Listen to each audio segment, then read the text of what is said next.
కొందరు కమ్యూనిస్టులు పని కట్టుకొని హిందూ ధర్మాన్ని తక్కువ చేయడానికి హిందువుల మధ్యలో జైనుల మధ్యలో బుద్ధిస్టుల మధ్యలో గొడవలు పెట్టడానికి ఇలాంటి స్టోరీలు క్రియేట్ చేశారు. ప్రతి గ్రంథంలో మంచి ఉంటాయి, చెడు ఉంటాయి. అంటే ఒక పుస్తకం తీసుకున్నాం అనుకోండి, దాంట్లో 100% మనకి నచ్చినట్టుగానే ఉండాలి అని కోరుకోవడమే అత్యాశ అవుతుందేమో. అయితే దాంట్లో కూడా కొన్ని మంచివి ఉంటాయి.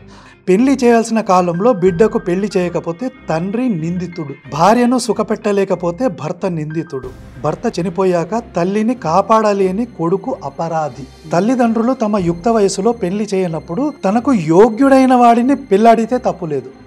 అంటే తల్లిదండ్రులు కూతురికి పెళ్లి చేయకపోతే తనే పెళ్లి చేసుకోవచ్చు. మంచి మాటలే కదా. నాకు రాముడు దేవుడు కాదు అలా అని అందరూ అలాగే ఉండాలి, లేకపోతే తలలు దిగుతాయి అన్నట్టు. మన భారతదేశం నుంచి 100 యోజనాల దూరంలో ఉంది లంక. ఇప్పుడున్న లంక కాదది. మరి 100 యోజనాల దూరంలో ఉన్నవాడు ద్రవిడుడు ఎట్లయ్యాడమ్మా? రావణాసుర ఈజ్ ఎ ఫారినర్, వాడు నా హీరో ఎట్లవుతాడమ్మా? 1000 మంది స్త్రీలని చంపి వాళ్ళు పట్టుకెళ్ళి లంకలో బందీలుగా పెట్టాడు. తీసుకెళ్ళినట్లుగా చరిత్ర ఉందా? చరిత్ర కాదు, నేను రామాయణాన్ని చదివి వినిపిస్తాను. బావమరిదిని చంపిన రావణాసురుడిని రాక్షసుడని మాట్లాడుతున్నారు.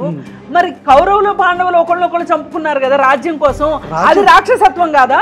ధర్మం కోసం ఫైట్ చేయడం వేరమ్మా, ఒక స్త్రీని ఎత్తుకెళ్ళి ఆమెను బంధించడం వేరమ్మా. Don't go into politics. అసలు పాలిటిక్స్ లోకి వెళ్ళరు. నాకు హిస్టరీ ముఖ్యం, నా దేశం ముఖ్యం. ఓకే, నా ప్రార్థన ఏంటంటే అబద్ధాలు మాత్రం చెప్పకండి అమ్మా.